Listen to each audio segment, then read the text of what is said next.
So, David, I know a ton of people can resonate with you in the sense of for a long time, they've had an idea in their mind that they want to turn into a book, but they just don't know how. It just stays right there as a thought in their mind.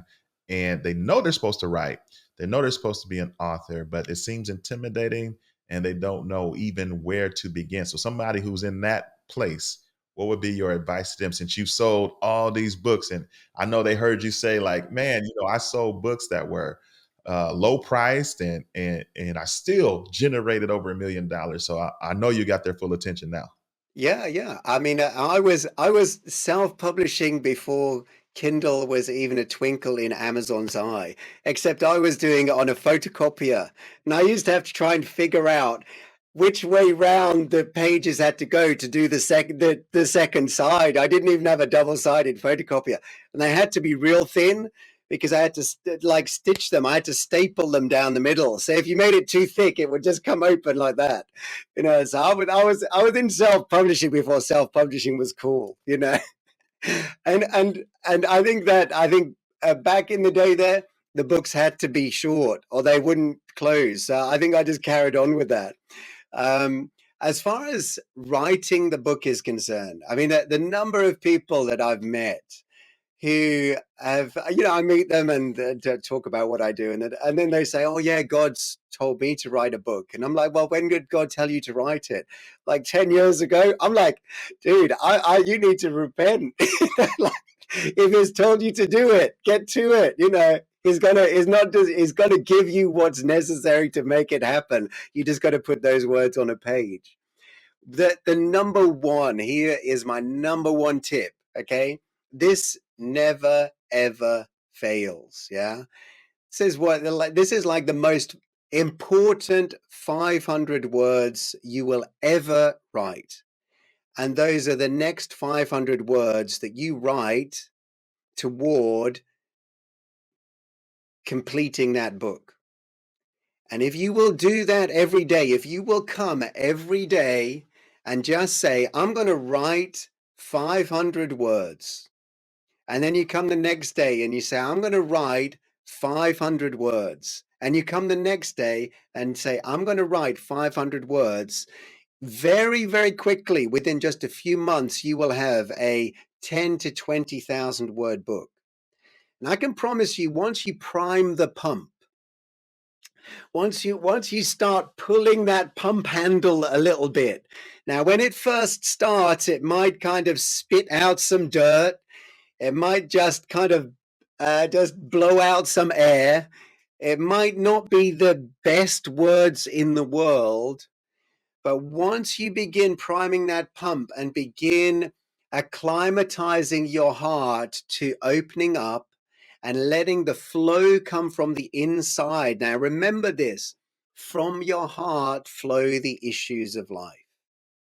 From the heart bubble up the words that God has imprinted on there to be shared with the rest of the world.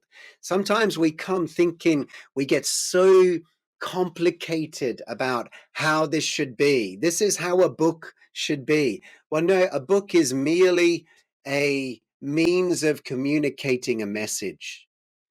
And, even if people are terrified to write the book, you could go to somewhere like otter.ai or other similar services, and you can just speak your book into existence. The important thing is not to put off until tomorrow what should have been done yesterday. And quite honestly, if you've got something burning in your heart, and especially if you honestly believe that God has placed something in you and has told you to write a book, then I would just say, get to it. Don't overthink. Write 500 words every day over a period of time. I always tell people, if you apply pressure consistently in one direction over time, you will see a breakthrough. So instead of jumping from one thing to another, set your your forehead like flint, and say, within the next 60 days, I'm going to complete this book. And the way I'm going to do it is not look at that mountain of words. And some people might look and they'll say, wow, there's this 100,000 word mountain, and I've somehow got to get to the peak, and then quite understandably run in the opposite direction. But when we break it down into bite sized pieces, and so I'm going to write a 20,000 word book, and each chapter is going to be between 500 to 1,000 words in length. That suddenly becomes, I could do that. I could do 500 words. I might not feel that I can do 50,000, but I can do 500. I tell you, if you will commit to do the 500, it won't be long until you're hitting the 50,000. And the way I tend to do it with nonfiction, certainly, is I break it down first into, I consider first what's the big idea that I want to share in this book.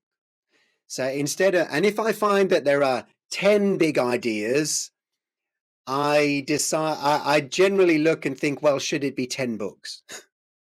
Should it be 10 short books instead of one massive tome that probably will never be completed? And so I think I want one big idea. This is what I want to communicate, what I want to take from in here and put it into someone else. I want to sow this seed into their heart, bring it from in my heart and plant it in theirs. And then once I've got that big idea, it acts like kind of if you picture a coat hanger, and then I'll hang my chapters on it. And I'll think, okay, a bit like let's look at another picture. Look at a diamond. A diamond is one piece of rock, but if it's been cut, it's got many facets. I find that most subjects are like that. I write mostly on prayer personally. I publish a lot of different books, both fiction and nonfiction, but in what I write about prayer. So I'll come with my big idea. My most recent book was called Wanted: Ferocious Men of Prayer. And it's about like harnessing that manly call to dominion. I know that you do this a similar thing with finances, like coming into your strong place and ministering from that place. And then I'll think, okay, so that's my main message. And then I will map out chapter titles. I won't be thinking about everything that's got to go in them. I won't be thinking about anything other than, okay, this facet. Okay, I'm going to talk about this. That's one chapter. I'm going to talk about this facet of that subject. That'll be another chapter. And I'll map out generally between 10 to 15 titles that could become chapters in that book. And then I will then just go chapter by chapter and kind of knock them down one by one. You know, that 500 words a day thing, just knock out 500 words of chapter one. Or if you feel inspired to work on chapter 6, do the 500 words on chapter 6. You don't have to have chapters 1 through 5 complete before you begin to capture your thoughts for whatever the subject of chapter 6 might be. And so I tend to what I call build a book as opposed to write a book. I don't work in a linear fashion. I build my book and then kind of bring the pieces together once I've got them all in place. Does that make sense? I hope that kind of explains a little bit of my process. Yeah. 100%. 100%. So we're supposed to start with the title, start with the big picture, come up with a title, big picture title, and then now you start to break down that into your chapters and come up with your chapter titles. And then you start to fill in the information that goes with those titles. Yeah, yeah.